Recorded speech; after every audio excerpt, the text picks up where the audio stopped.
All right, so I have to give you a little bit of credit for this. Yeah, we can overdub it later. Just I haven't had any crazy stories about. Oh wait, no, I do. I got robbed at gunpoint, mugged. Checking for me, but I ain't checking for them. No.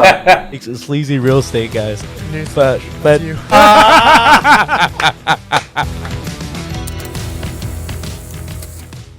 Hey.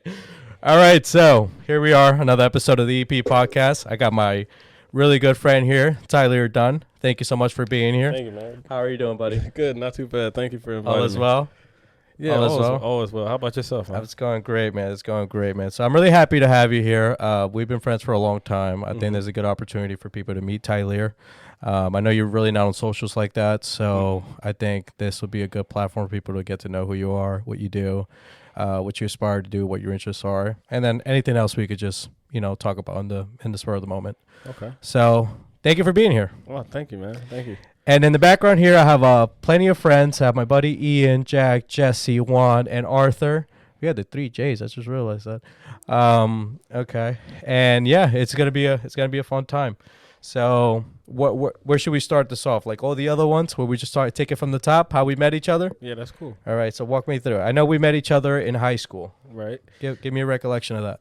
I believe it was my junior year of high school. Mm-hmm. I had just got in from going to Newark. I kind of jumped around to a couple of schools. But oh, that's right. I forgot you went to New York. I used to play tennis there a little bit. Yeah.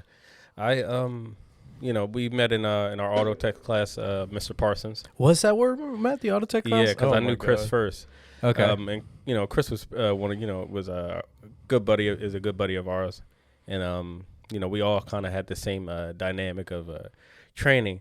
But I think what made us extremely close was our love for the martial arts. Oh, right. So, Yeah, yeah. that is true. So what's it called, the class? Autotech? Mm-hmm. Autotech, man, that was a fun class. Yeah, man. We had some interesting yeah, people. man, most definitely. I can tell you what, now that it's been like, how long has it been? Like, it has to have been like over 5 years now since that class. Going on 6. I don't recall anything. I could barely replace a tire. Yeah. That my immediate reflex these days when it comes to anything on my car is just pick up the phone and call somebody and hope that works. but that was a fun class. Definitely a lot of funny moments in there. I remember there was that one time where some kid broke the table. Oh yeah, and Mr. Parsons, what was it that he yelled at? You guys always mess with my shit. He was a good time, and there was that one little conflict I had with the one buddy. Because we always smack talked each other to some extent. Oh Sometimes yeah, it goes always, a little man. far. Oh yeah, but, always. I mean, it's high school. Guys full of testosterone. It happens. Yeah, for sure. Oh yeah, so martial arts. How did we connect to that? I was a big curator of Muay Thai, Mm-hmm. and you was into Brazilian Jiu-Jitsu, and Chris kind of had the whole boxing thing, so it kind of created like this whole tripod leg thing, and it was just the 3 of us, and we all loved it, along with Richie, but Yeah. Richie was into sports. But, mainly we hung out together. We did almost everything together. Went on some crazy adventures, going to different, going to abandoned houses, shooting the airsoft at each other. In the woods and stuff like that. It was fun times, man. I remember. Well, I think we were. It's what's it called? Relevant to share that we were literally neighbors. Yes. We were literally in the building right next to each other. So Yes, that's why we would yes. also hang out so much. Yes. We would, especially when it was a snow day. When it was a snow day, you would come over. We would just stay together and play video games all day. Yeah. Video games all day. And there was also. I'm sorry, I'm just getting distracted. Something I'm seeing in the background here. What the hell are you doing, Jesse? Jesse's over here playing with Christmas decorations. And so I was saying that we were neighbors and we would always hang out on snow days. We would play video games all day.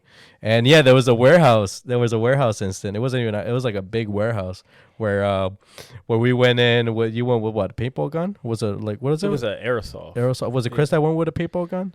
I can't remember. It was an abandoned warehouse. We went in. We would play too much Call of Duty. This is exactly where we come from.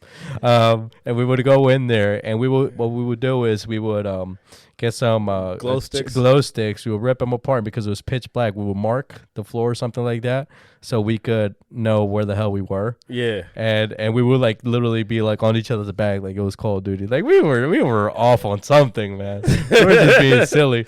Extra tactical for no reason. For no reason. And here's what the funny part about that was that you had your gun, Chris had his gun, and I had a kitchen knife. That's what I had. So I just had to hope that you guys have my bag, because if not, I was like, I wasn't gonna do freaking spread butter on this guy. So it's like, well, but it was a good time. We went afterwards to Pizza Hut. Yeah. Had some pizza. Just Yeah. messed up some food. And then martial arts. We would always not compete. Train with each other. Yes. Yeah, so we would be in my apartment and we would just roll around. Yeah. For those that are not familiar with the term roll around, that just means like in jiu-jitsu, when you're like, you know how there's sparring when you're boxing or kickboxing, etc., etc. The equivalent to that with jiu-jitsu is rolling around. So we would always do that, and what would suck about that, one is that the neighbor downstairs, the lovely lady downstairs that lived under me, I remember. she would always yell at me. But it was one of those yells like if she was like your grandmother yell. It's like, keep that shit down or something like that. Or and then like the biggest thing is it's carpet. So we were constantly burning ourselves up in the knees and the elbows and our foreheads, all that crap. Oh yeah, man. Most definitely. And then we used to go to Jim's, Chris's boxing gym. Yes. And we would train there too. Yeah. So tell me a little bit about that from your end, what that was like.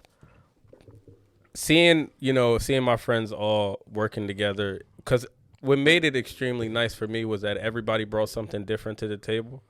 So, which I thought was extremely important. So not all of us were the same. We all had different ways of doing things, so it made it extremely nice. And, going to, Chris's gym, hanging out with him and learning boxing and seeing him box and, seeing the fundamentals of it all kind of, I guess, molded us a lot more and made us a little bit more sharp with a lot of the skills that we had going into it. But it was just becoming more polished because Chris he was already fundamentally. He was really good. Yeah, he was way up. He made it look really good. Yeah, he made it look real easy. Out of the martial arts I've done, I personally, and I'm gonna ask you this as well. Personally, my favorite one has been probably boxing. With number two probably being jiu-jitsu.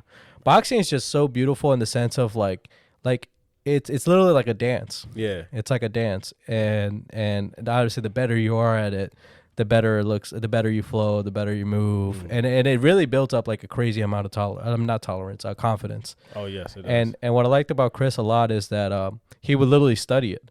He would literally study it. He would read books about it. He would watch videos about it, go back to back all the time, and you could see the homework would pay off in the ring. Oh, most definitely. I remember I cornered him in a fight at Harris Casino in Pennsylvania.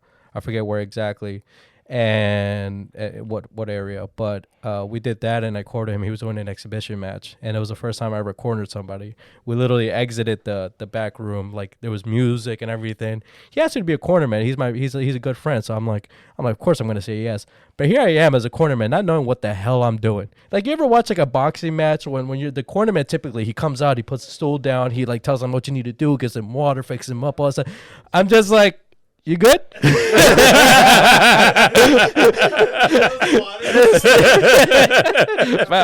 With the water. But it was a good time, and I definitely am very thankful he welcomed me into that, because I really enjoyed doing it. And honestly, I miss it. I miss it a lot. Oh, most definitely, man. But what's your top three? What's your top three from the martial arts you've done? If you had to rank them. I would definitely have to say jiu-jitsu was probably like the best, because I always felt like that's a good foundation to start, because I mean, yeah, you'll lock in with somebody eventually, but at the same time you got to depend on your ground game, because I mean, some people slip and some people fall, so you're not always going to be on your feet 100% of the time. I feel like if you have a good ground game, you could just cancel that. It's still recording.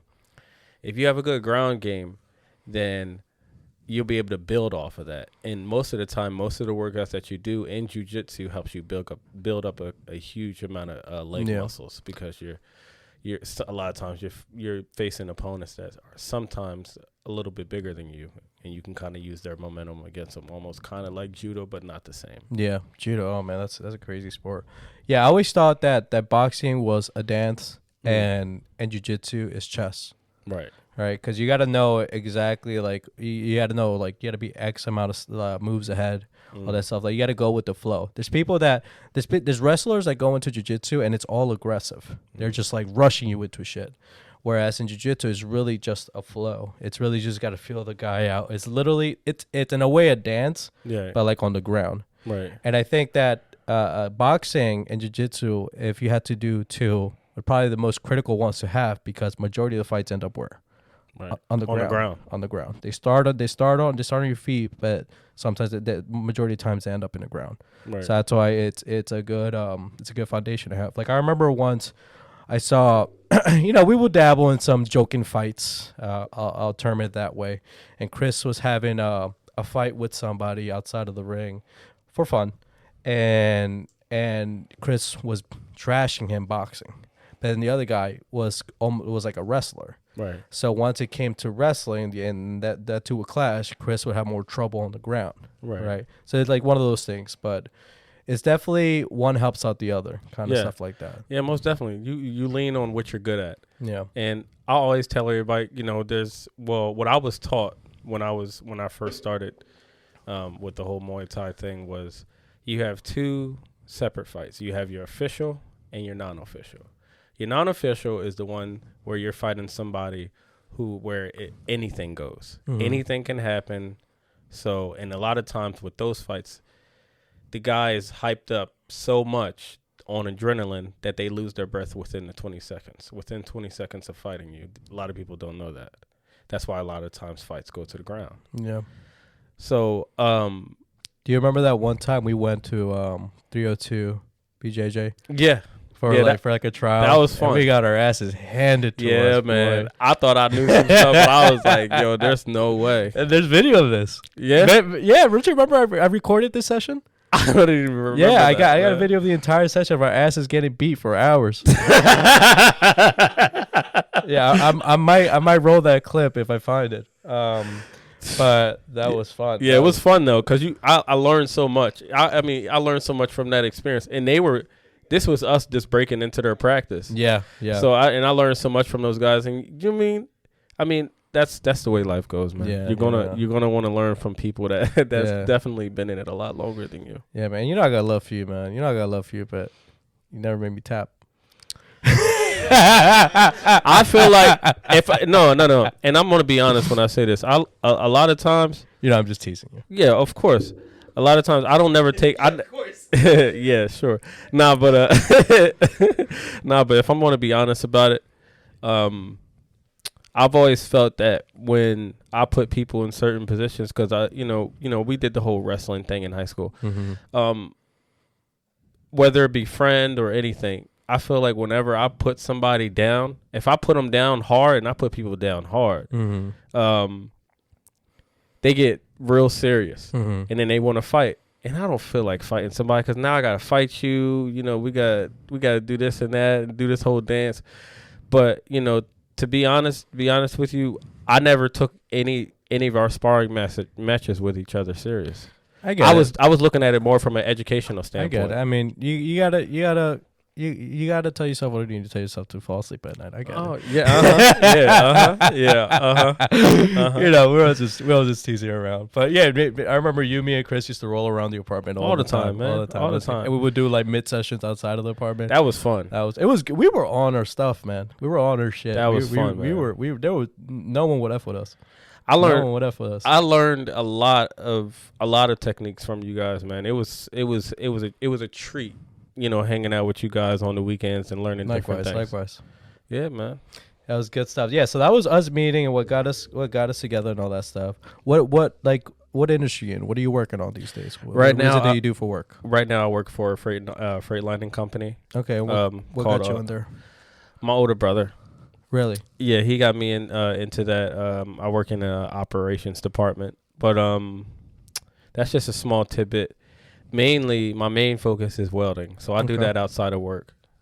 For, For those that don't know what that is, so like walk us through what that is, so what that's like. basically, what welding is, you're taking two different types of metals and you're bonding them together on a molecular level. Okay. So, and you're using heat to do it. Okay. So it's fun. It's fun in that aspect. I didn't get into. I mean, I didn't know anything about it until a friend actually told me about it, and he was just like, "Hey, there's a school that's strictly dedicated through this, and it's paid by the state, and it's a state funded program." So I was like, "Why not go and try it? Check it out." Oh yeah. So I seen sparks flying and people getting caught on fire, and I was like, "Whoa, I want to do that. That looks like fun." Yeah. And I was kind of like living out my inner pyro, because when I was a kid, I used to always play with fire. And Oh, stuff really? Like that. Yeah, man. I used to get my ass whooped. No, but my mom would catch me with matches and everything. Oh. But yeah, it was fun. It was fun, and it was a huge learning experience for me. I got a chance to actually meet some pretty interesting people going through that. My teacher was extremely down to earth, and not everybody in the class had the knack for it, but if you stuck with it, you could do it. Yeah. But I loved it so much that I ended up having a knack for it, and he was like, "Oh, you're pretty good at that." Hell yeah. And I wasn't the best test taker. I had to take the program twice to get different certs and stuff like that. But once I did get it, I got it. It's mine. I'm certified, and nobody can take it away from me. So how do you balance that with your regular work? I do it maybe a few times out of a week. It's not consistent because my work week, and then also juggling, getting myself back into college, which is going to be next fall. Okay. Is that something you want to keep pursuing, the welding field? Yes. Let me just break it down, and I'm going to be extremely brief. Yeah. After welding school, I kind of bounced around with jobs. I was still working at the country club. I didn't even bring that up. Right. Yeah. I was working at a country club, and I was bouncing around trying to find where I fit in the welding field. Mm-hmm. You had different aspects of the field. I worked for different companies and stuff like that.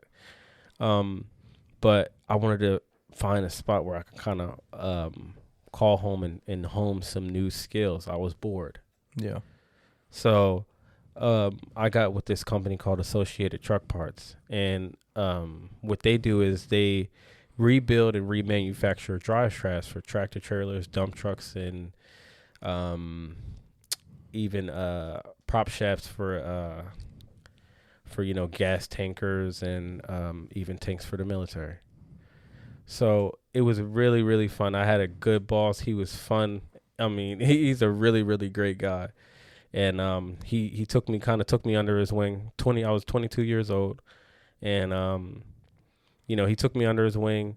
I got a chance to meet a lot of hot rod. I also specialized in building drive shafts for hot rods and stuff like that. So, you name it, 1967 Shelby Cobras and Camaros, Broncos. I just finished a drive shaft for a gentleman who has like a collection of Broncos and stuff like that. Is this what you posted on your story earlier? Mm-hmm. Nice.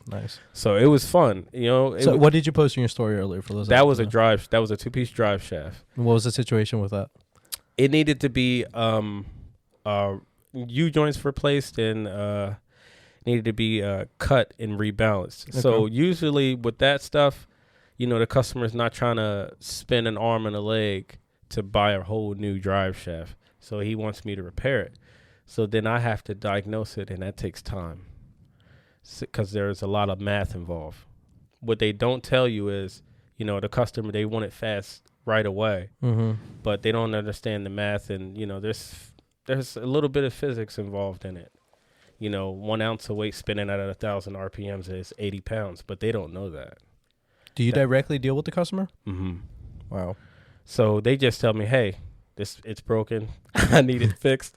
It needs to be balanced, or they'll be like, oh, I get some noise in this spot, or this is bouncing around or whatever or whatnot. And I can kind of decipher, and I can kind of diagnose it by what they're saying to me. But a lot of times I have to put it into the balancing machine and kind of diagnose it that way, because I just don't know off of every single thing that they're saying to me, the English language. Right. So yeah. But what I want to do with that is I want to own my my own driveline company in the future, and I want to create that'll be able to create jobs for Delaware. That's my main mission. I want to be able to create more jobs for Delaware through your own company. Through my own company. So what next steps do you need to take to do that? Well, I need to understand business dynamics first. Okay. And how to run a business, how to manage it, and all of that stuff. How to understanding inventory and all that stuff. It's a lot, and I'm willing to do the work. That's why I'm so happy that I have the group that I'm in now. Because everybody here is pretty much business savvy, and they know what it takes. So my group will be the core reflection of who I am. So I'm happy to have the group that I'm in right now. Right. Okay, man. So what are you doing to learn these skills? Like, are you taking a course? Is this why you're going back to school? Yeah, this is why I'm going back to school. Okay, so walk us through a little bit. Why are you going? So aside from you building that business in the future, that you haven't been to school in a while. So what brought you back? Aside from the goal. What mainly brought me back was I hit a wall. Okay. I hit a wall, and I didn't know where I was going to be going or what I wanted to do. I knew I wanted to do something. I think mainly it was my grandfather's death last year that kind of pushed me to kind of have a better vision on what I wanted out of life. And I didn't realize until he was gone all of the conversations that we had about the business that I wanted to start, it kind of cemented the idea on what I wanted to place and put towards everything. So, I think mainly the conversations I had with him just kind of, it cemented everything. Is that your why? That is my why. Okay. It's the promise that I made to him. That's awesome, man. That's awesome. I'm sure. When you make it, he's gonna be extremely proud of you. And I thought we were talking about this before, about not specifically the business, but having a frame picture in your future house of your grandfather. Was it? Just to, is the word commemorate? Commemorate, is that the word? Commemorate. Yeah, commemorate. Yeah, most definitely, man. I owe a lot to him, and I owe a lot of the people. Now you can say that. Now you can say that English is not my first language. Now it's valid. Now it's valid. Say it, yeah. Sorry. Yeah, man. Yeah, I get it. Everybody's just trying to figure it out, man. And that's where I was, and that's why I wanted to go back to school. But I needed to have the vision first. Okay. Because if you don't have a vision, then how you gonna know where you're going? Exactly, man. That's good stuff, man. I'm excited for you. And where is it that you're going? Deltech. And which campus specifically? I'll be going to the Wilmington campus. Wilmington campus? Yeah. I went to the Wilmington campus. Ian actually went to the Wilmington campus himself. All right, man. Yeah, I actually bumped into Ian my first day at Deltech. Really? Yeah, my first day at Deltech, and Ian could tell you all about Deltech on. Yeah. So you can watch it when his episode comes out. You could hear about our story at Deltech. But I'm super excited for you, man. I'm super excited for you. You're a good dude. I don't know, we just had this natural connection, was never forced, was never, it was just effortless. And there was a time where we did bump a road. We did bump heads, but it was never anything personal. It was just, we didn't connect on one thing. And so we separated, we took our time, and then, we not magically, but, we eventually rekindled again. Yeah. So what was that like? Let's talk about a little bit about that. Well, what happened there? Why did we stop talking? If I'm going to be completely honest, and I've been talking to, I think a lot of reading kind of helped me kind of understand as to why it happened. And the fact of the matter is it needed to happen. You know, everybody has to branch off and do their own thing. You know, the people that you used to hang around with in high school, as you can see, it's not the same people that you hung out with in high school. Mm-hmm. Not everybody's going to be there with you when you go up. Yeah. Yeah. You know, and if I want to be honest, and I'm going to put myself in this box, you know, and I'm trying to show some humility here.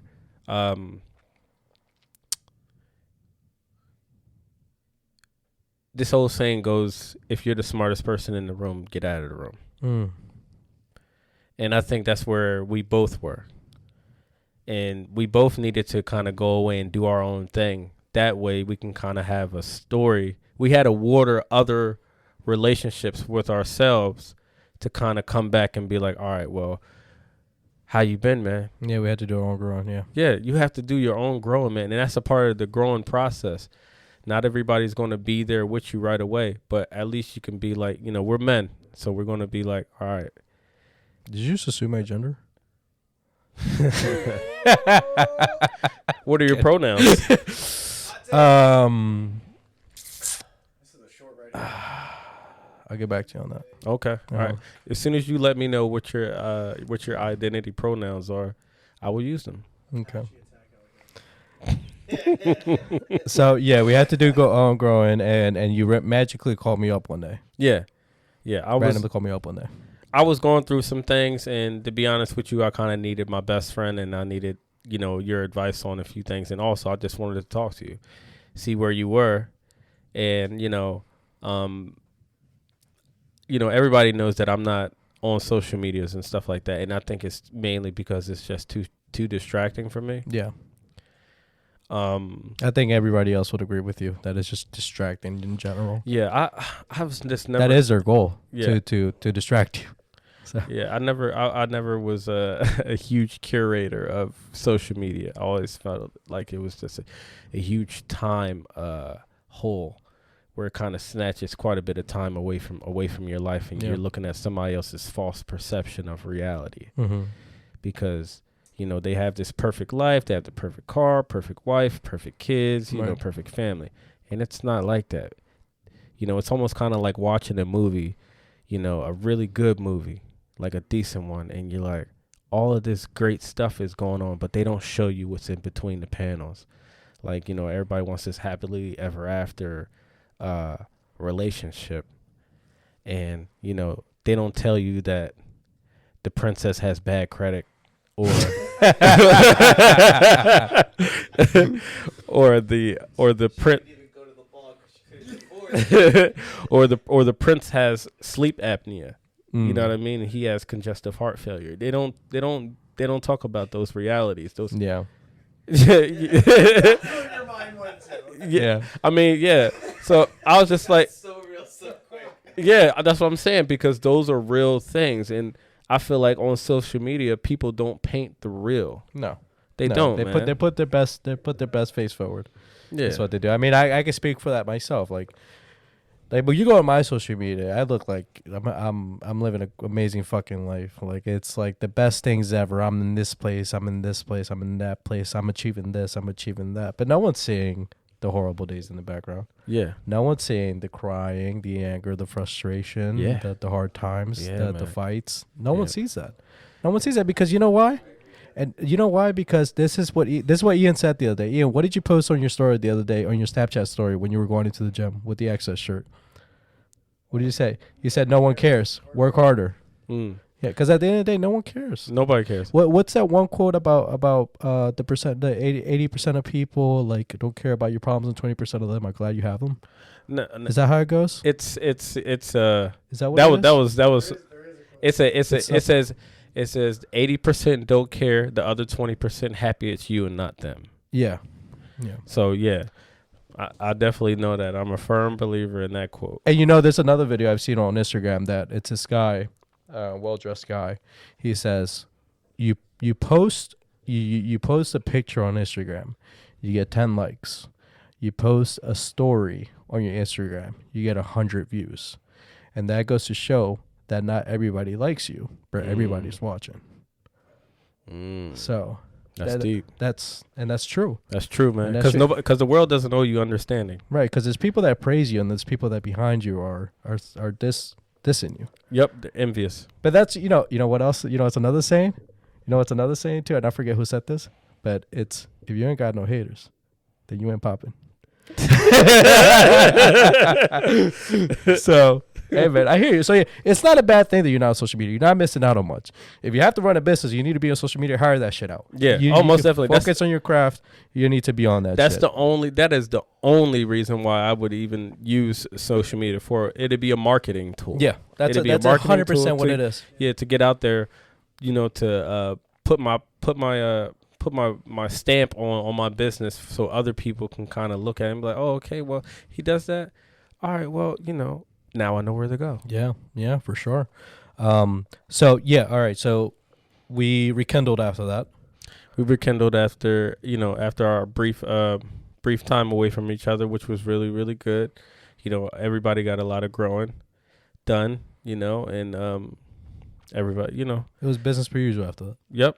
It was almost like, we didn't skip a beat. Not at all. It's like we never stopped talking, and we stopped talking for like I think over a year. Yeah. If not longer. Mm-hmm. And then you picked up the phone. I was like, oh shit, what's up? How you doing? All that shit. And we just caught up. Like I literally I seen you the day before. Yep. So that goes to show you that that's like an actual that's a real friendship, right?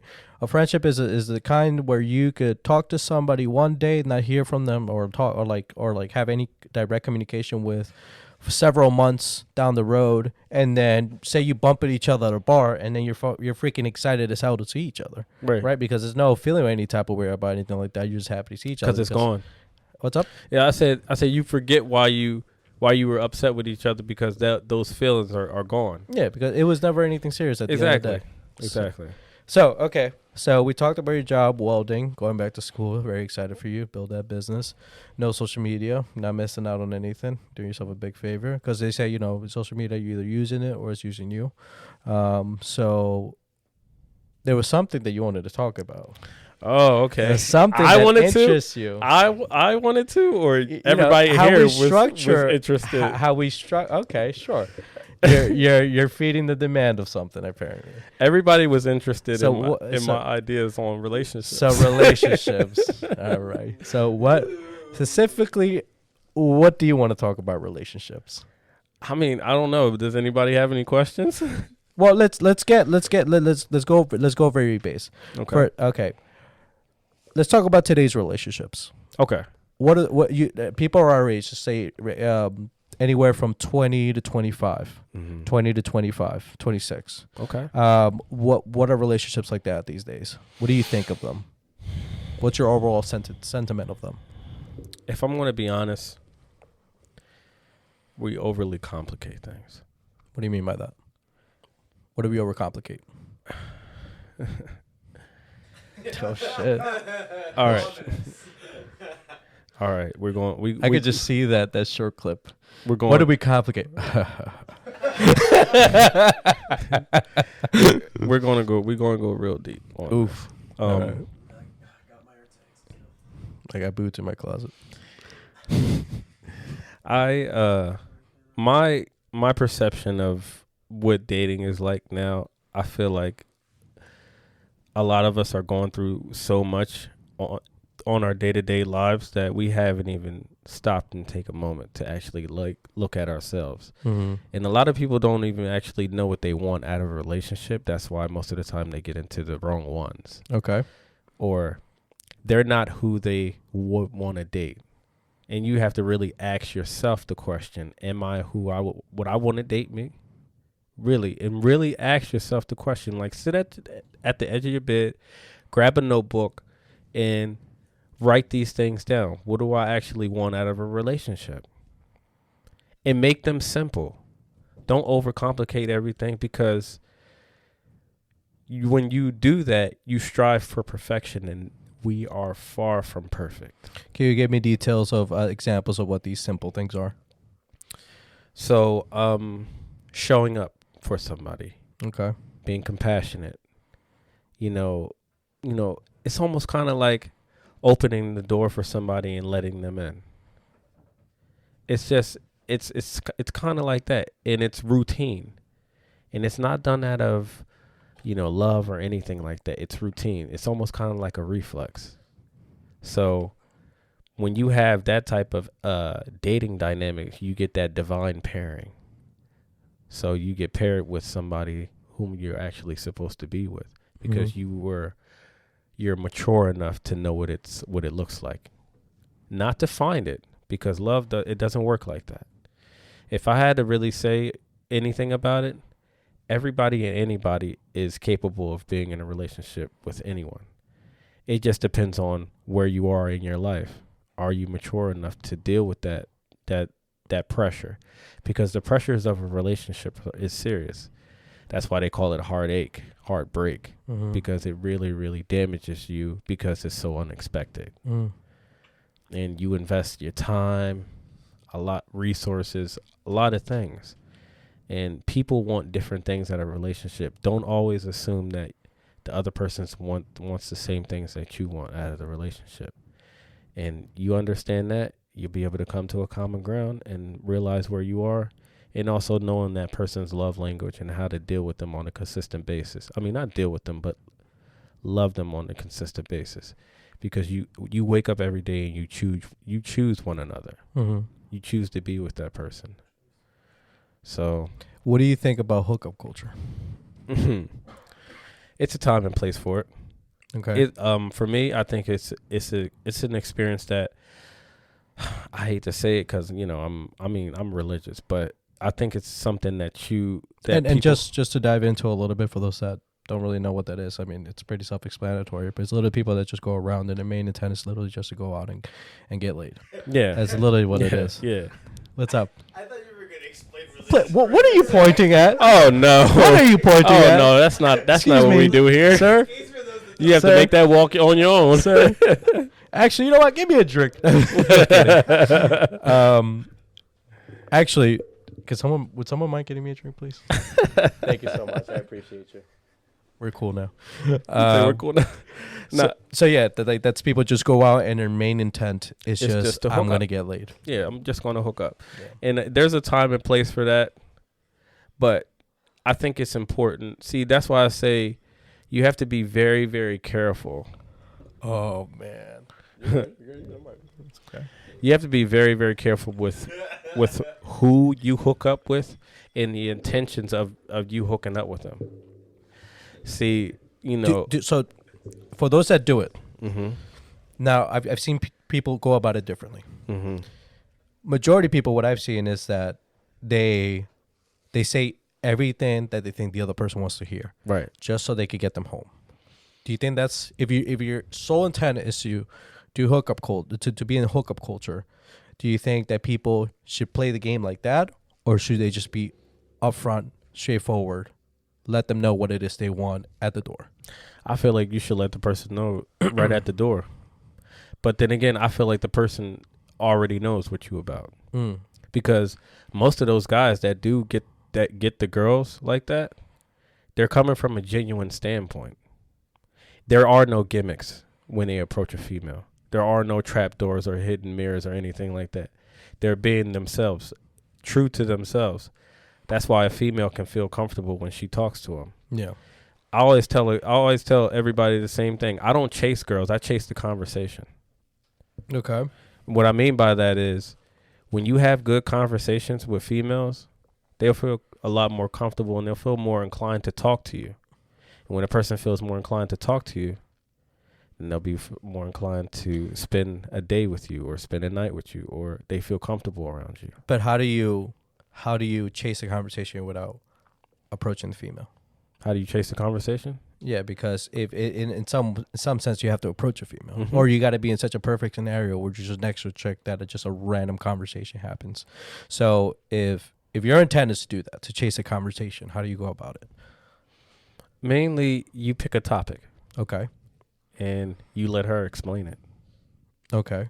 Now, is this a topic, like, how do you go about choosing what topic? Is it a topic of your interest, or is it you just pick like a random topic, or you look at her and make an assumption of what that person might be interested in, and hope that something hits. More importantly, it's more about reading social cues. Okay. Because whether or not the person's interested in what you're talking about, they're interested in you. So whether or not you're talking to them and they're paying attention or not, you should be able to have the ability and the mental capacity to understand where they're coming from. And reading their social cues is a big thing. That's why I always say social dynamic is a big thing when it comes to dating. Yeah. Or talking. Communication is a big thing. That is the backbone of a good relationship, whether it be just hooking up or dating. So if you have a good conversation with that person, they're already interested in you. You don't have to worry about the topic. Let's say you're the shy person. You're the shy type. It's extremely hard for you to approach people. And you see this really pretty girl down by the bar. Right? You think to yourself, God, I want to talk to this girl, but I don't know how to. I can't wrap my fingers around it. Get out of your own head. Okay. And how you do that is humiliating yourself. Okay. Please unpack that. You need to put yourself in uncomfortable scenarios.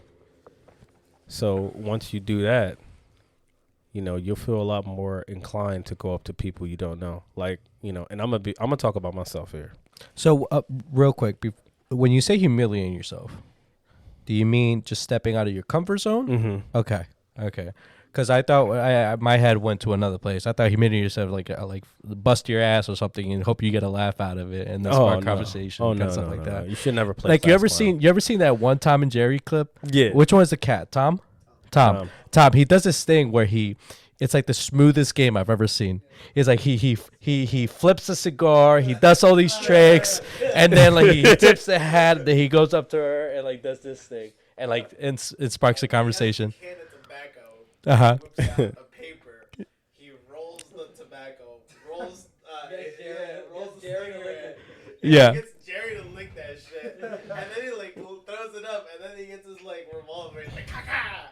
It was beautiful. In one hit, just smack. It was beautiful. It was beautiful. Andrew Tate's been real quiet since that clip came out. So, okay, you're gonna dive into it personally. Tell me about that. Okay, I was socially awkward, when I was younger. I mean, I'm young now. Younger, like what age? How recent ago? 17. Okay. Even though I was in relationships and stuff like that, I was still socially awkward. It was kind of difficult for me to approach females that didn't want to really approach me, or they never gave me the social cue to speak to them. So what I would do is sometimes when I would go into a grocery store or whatever I was grabbing, I would have conversations with random people. Wow. I would build up the social competency to speak to random people first, and then I would transfer that over into the whole dating dynamic. So that made me, I forced myself to be in an uncomfortable position. And then when I felt a lot more comfortable to talk to females, it wasn't just me just trying to talk to them to get laid. So then it felt so natural that I was just like, oh, I can talk to whoever I want. Because imagine that you go to the grocery store to pick up milk and you come back with a girl.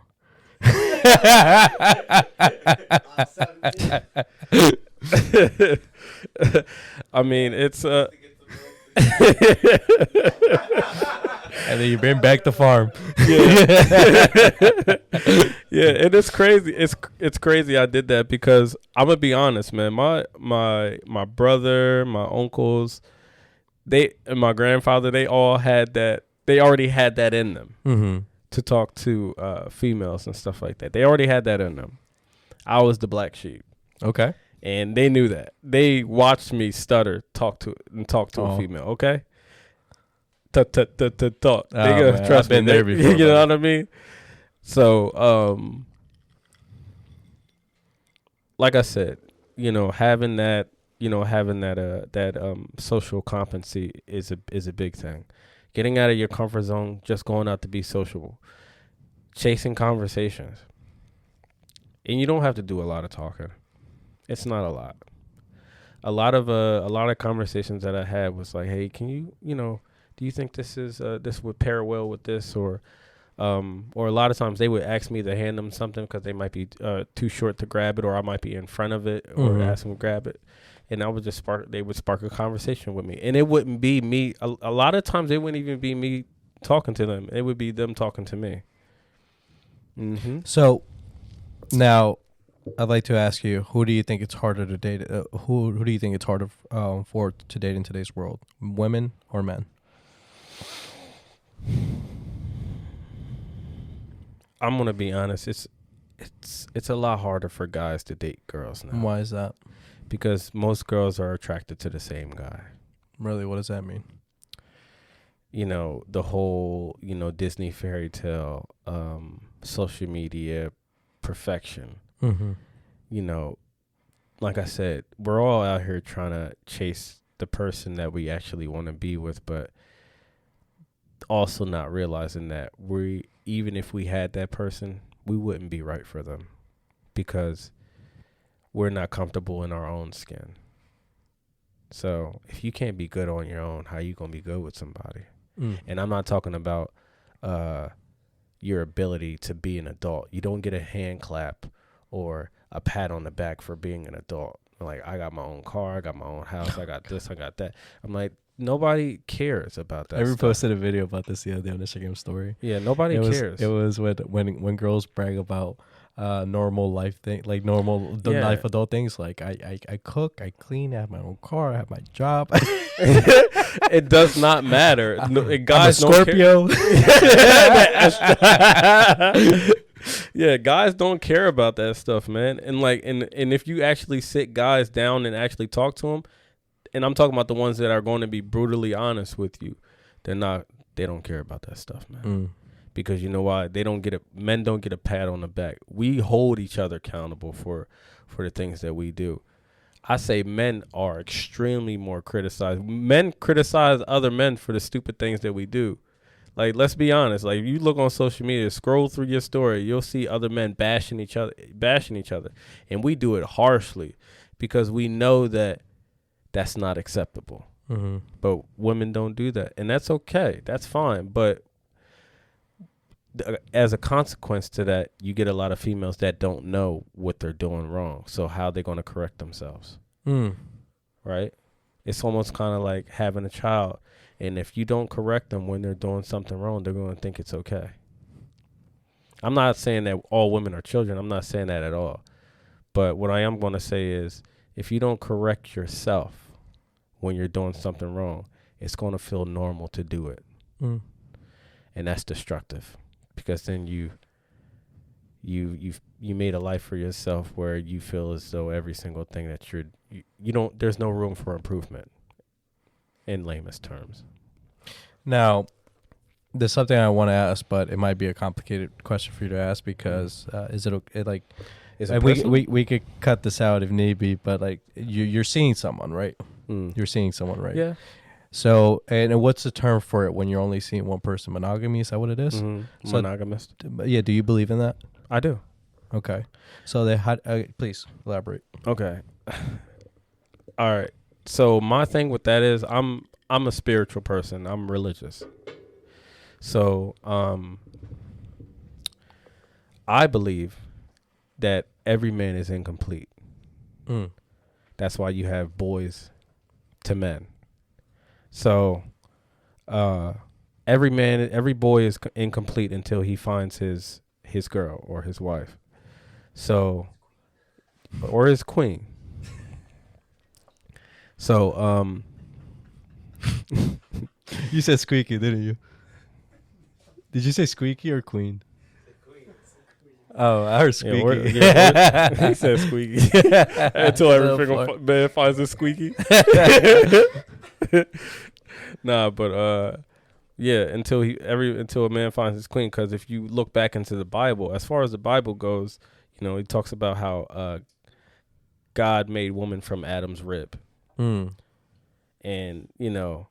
if they come from us, and God made us for each other, He made us inseparable Like one can't reproduce without the other. I mean, given today's dynamics when it comes down to science, I'm not talking about the science. Forget all the science.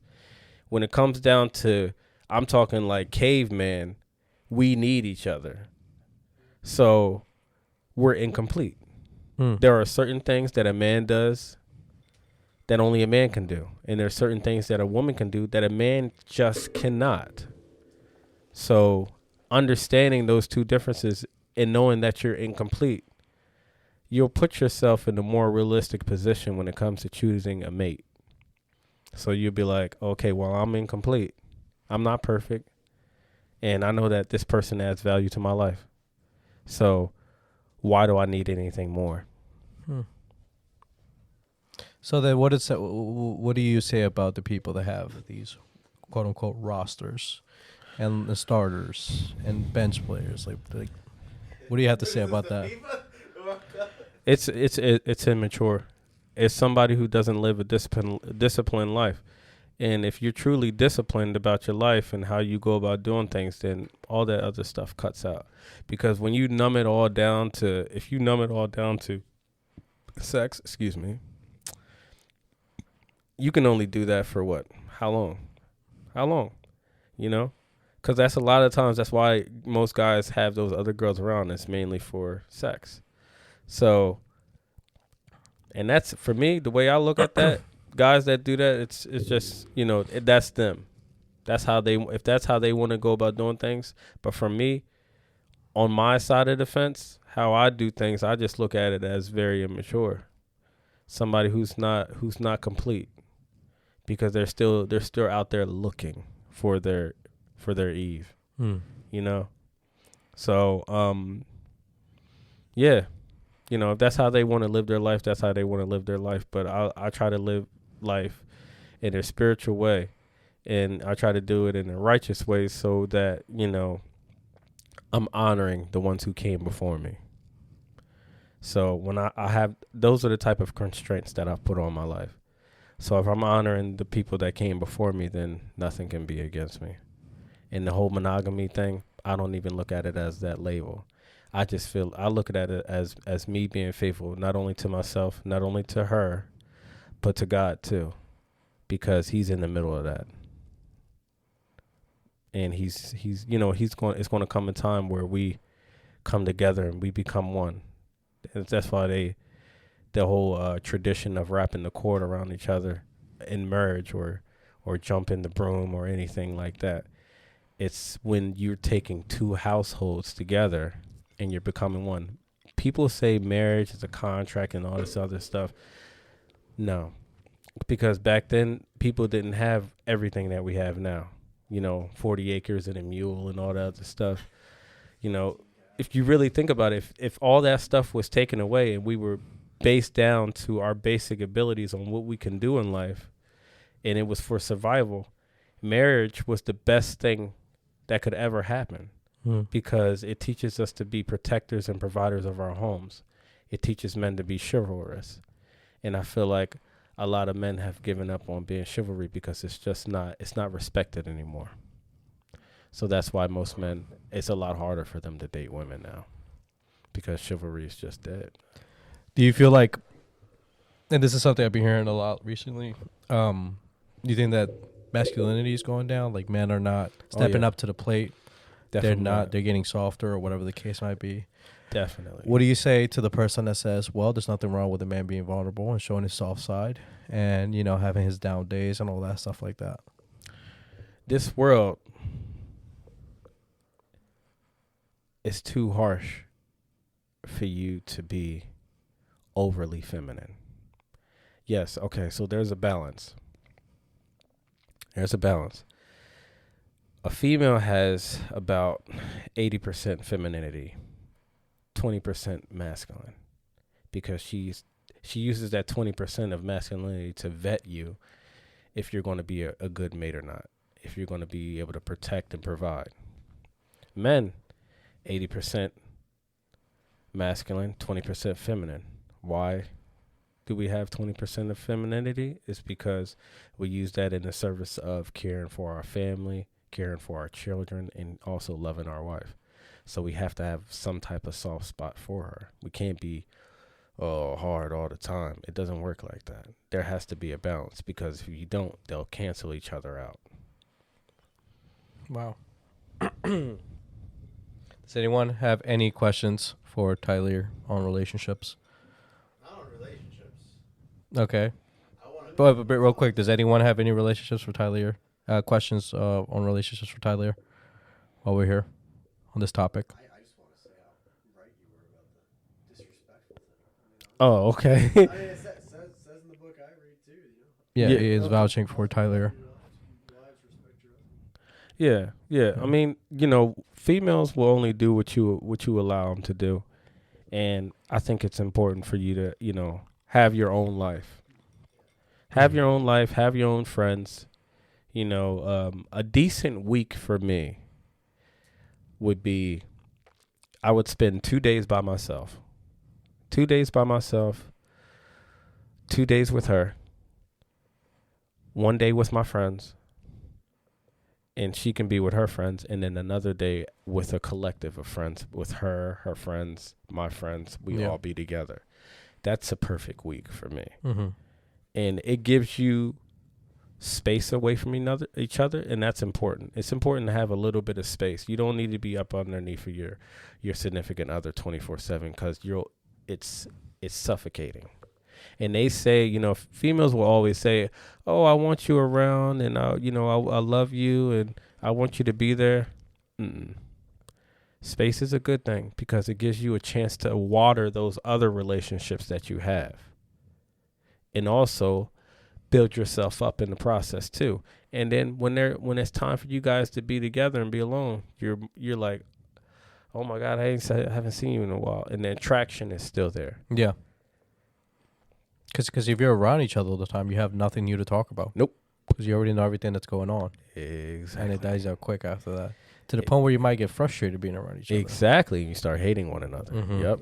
So the space is a good thing.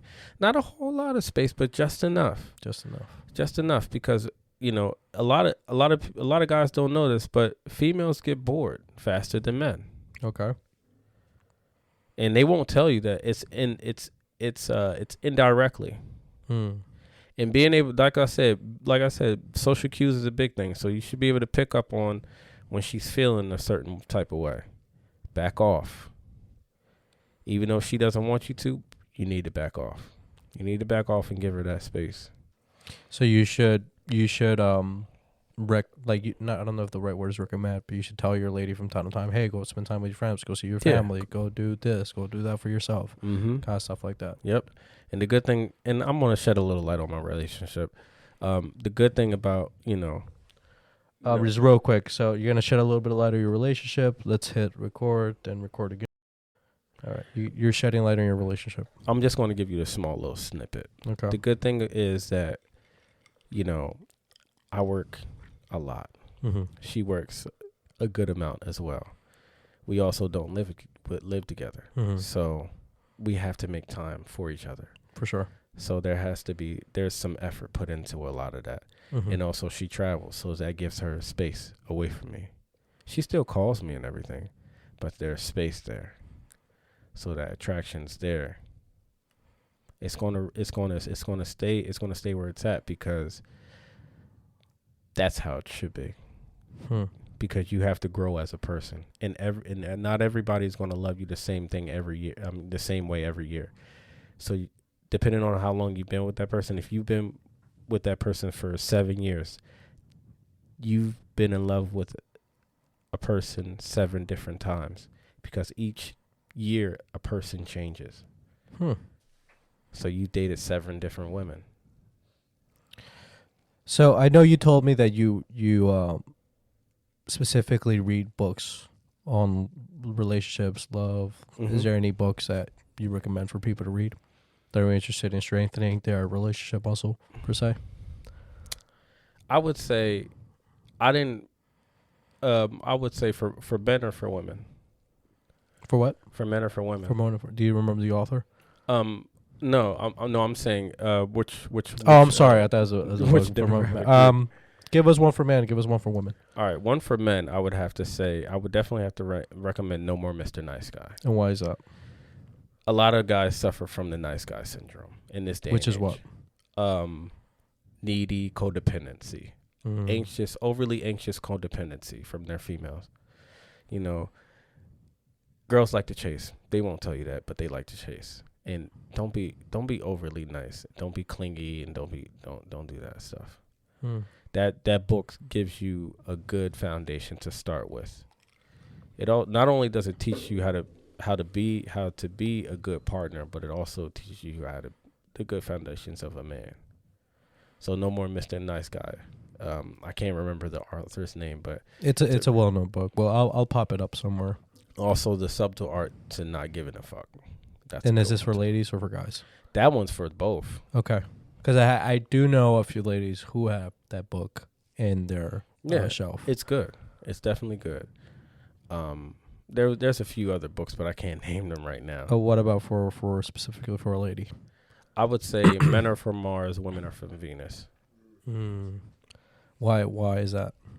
It teaches you that there are differences between us, Okay. in the way we do things. So yeah, No More Mr. Nice Guy, The Subtle Art of Not Giving a Fuck, and Men Are From Mars, Women Are From Venus. Yep.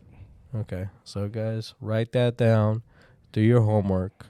Tyleer taught me, and this is something that I didn't even think about till Tyleer shared it with me, and he unintentionally did it too. Is that in my life, everything I've even gained anything interested in typically starts with a book, or it's brought up to me, and then I pick up books on it. I never considered to pick up books on relationships. Never thought of that, because like anything else, you study it, you do your homework on it, you learn it, you apply it, and eventually you teach it. Mm. And you come in full circle in what I think is a full circle of learning something. Because I think the ultimate proof in showing that you learn something is when you teach it, right? So you go from the student to the teacher. So, and I never realized that, why not, just like anything else that I do, why not study relationships as well?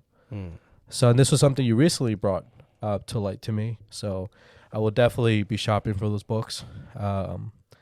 What's it called? Because that's something I personally want to get better at, because as someone that tries to be the best person they can be from every area and every angle, that's one of the areas I personally think I could use some help with. So it's a great book. I've heard good things about him. So I think I'm going to pull the trigger on them. Why buy it? Because at the end of the day, what are these like books? Like they don't cost like more like $10-20. Yeah. So what's $10-20 to potentially make you more equipped for the person that could be there for you for the rest of your life? Yeah, exactly. It's the most important decision of your life. Yeah. The most important. Understand that is the most important. I don't care about businesses or anything like that. The person that you got holding your back is going to be the most important person of your life. The person that you decide to spend your last with, that's going to be the most important person in your life. Before we move on from relationships, anything else in particular you want to touch on relationships? No, good. That's it for now. Well, Jesse, you said you had a question earlier. He said he works on custom welding. I just want to know if he could make me the custom exhaust. Jesse says that he, after hearing that Tyleer works on welding, wants to know if Jesse can get a custom exhaust. So, because we are on the EP podcast, I will be taking a share of that revenue. I get a glue commission. That's what I call it. At least, do you work on custom exhaust, or have you done that? I've never done custom exhausts. By custom, what do you mean? Is it like custom, like paint my ride, like do some? We're talking fabrication. Okay. He's talking like custom fabrication, something that's like built from the ground up, something that I would have to literally make. So yeah, it's it could definitely be done. You just got to pull out the checkbook. Yeah, it'd for you it'd be materials, man. And right now metal is not cheap. So yeah. All right. Anyone have any questions about anything we touched on today, or any question they want to ask Tyleer? No? We all Anything? good? Okay. All right. And this is a cool thing about, just for future, this is a cool thing about being live for the EP podcast, is you get the opportunity not only to see the podcast happen as it's being recorded, but you also get to ask questions live.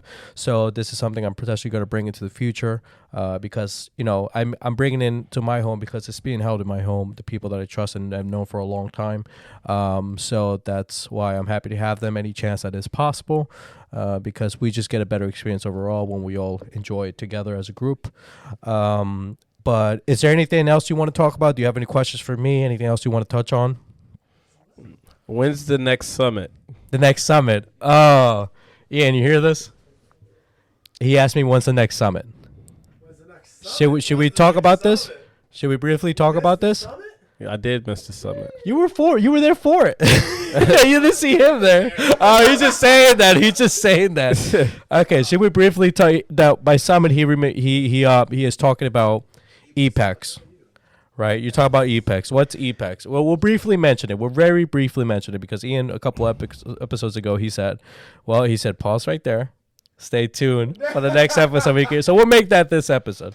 So very briefly, the EPEX is so EP and EX is how that came about. It's EMILIO Pastoral Experiences.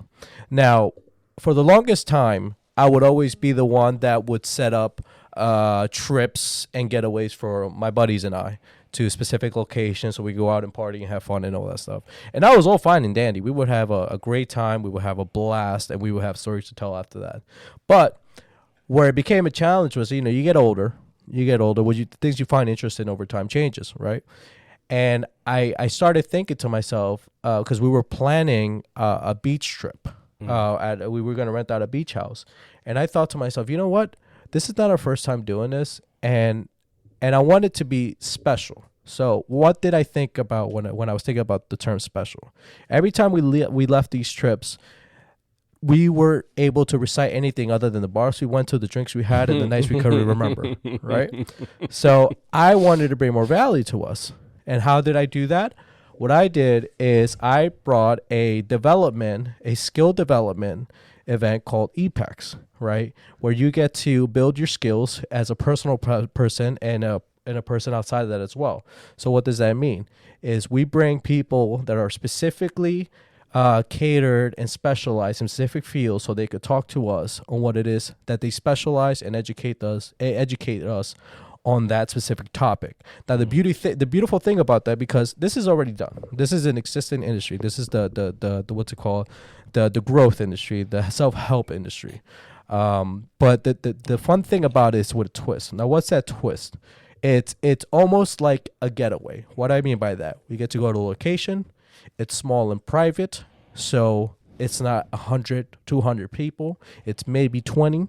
Not only do we do these workshops, events, and hear these very professional, well-versed people, we also get to converse with one another. We get to exchange ideas. We get to exchange thoughts, and we get to exchange experiences. That's where the X part of EPEX comes in. What does that mean? Is, for example, in the last place we did, we had a beach day, we had a beach run, we had a cigar session, we had a dinner, we celebrated a friend's birthday, we had a freaking blast. And we my favorite part of our last one was having our get together at the end of it, having a cigar. Why? Because one, something's just different when you're around a group of men and you're enjoying yourself and you're having a cigar with some whiskey and you're getting to talk about all the finer things in life and all the good we experience. And it's a beautiful experience overall. Yeah. And it fulfills my initial thought on it, because when we get to go back home, we get to talk. Not only did we go out to the bars, not only did we get to have all the fun exchanges with other people when we went out, but we learned. Right. We learned. We got to take away something with us, and we got to learn something that we wouldn't have otherwise, or met people that we wouldn't have otherwise. So that's what EPEX is. That's what it's a skill development experience with a twist. Locations, fun, and a great time. That's what that is. So last time we had at the beach. Next year still being is being prepped. We're still brainstorming. on Brainstorming. everything. We're still brainstorming, but that's how it happened. Hey, Yeah. EPEX, the first EPEX ever, was made up a couple weeks before the trip even happened, and I think it turned out great. It turned out great. You know what my favorite? Moment was? Where one of my favorite moments was when we didn't necessarily have a whiteboard, right? Lack of preparation on my part. I take full on accountability. It was a long day. I still had to work. And Ian saw my buddy here, Ian, he saw a full on glass mirror, a big glass mirror. You know what? Does anyone have a marker? And then it's like, oh shit, light bulb moment. My buddy Jack comes in. I have many markers. And next thing you know, we're using the big mirror as a whiteboard. And now see, and that's the beautiful thing about, because by the way, it's not something, if you're someone outside of my circle that reaches out to me and tells me, EMILIO, I want to be in the next EPEX, I'm sorry, I need to get to know you first, right? Hold on. We gotta get These are people that I built a very close, serious relationship with over time, and for me to bring you into such a in-depth, intimate thing, I need to make sure that not only are you right for a group, but also You're bringing something. you're also bringing something. Like, it's so beautiful. It's literally like an orchestra. Right. What I mean by that is we had one incident. Guys, I want you to recall to a quick incident that we had at the beach. We don't have to go into too many details, not into too many details. But we had one of our buddies who had a hiccup, for lack of better terms. But because we had the right people in the right place, my buddy Jesse was able to calm him down because he had experienced something similar.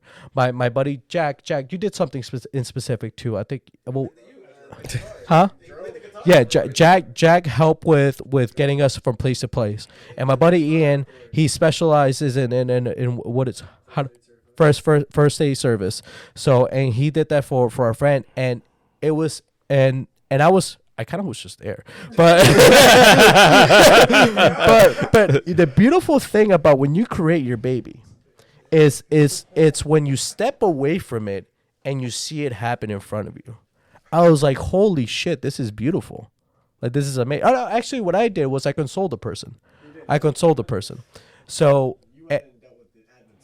yeah, with the admin stuff. That's just the beautiful thing when you bring the right people to do the best things to get the best outcomes. Make good things happen. So that's what EPEX is. So based on what you have heard, and I know it's not too specific, if it's something you're interested in, if you want to be about great people, skilled people, fun people, then please consider being at our next EPEX. Because if you don't attend, you're going to hear about it. Oh yeah. And I would hate for you to miss out. Oh yeah. And yes, we do have an Instagram. Just look up EP Experiences or EPEX. You'll find it very quick on Instagram. And then just stay tuned for that. And by the way, you only get access to that Instagram if you actually come. Because you got to earn your stripes, because it's a very private community. Gotta earn your bones, baby. You got to earn your stripes.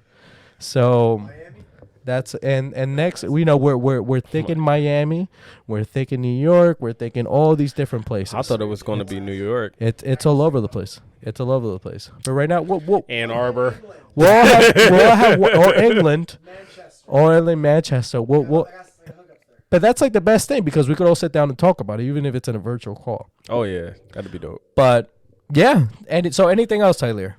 Oh, that's it, man. I'm cool. All right, guys. Thank you so much. It's been another episode of the EP podcast. Tyleer, thank you so much for being here. I really appreciate you. I love you, buddy. I can't wait to have you on again. There's a lot more to talk about. Oh, yeah. Guys, please, if you enjoyed this episode, subscribe, like, leave a comment, share it with your friends, share it with everybody you know. This was a great episode. Thank you so much. EP podcast is out.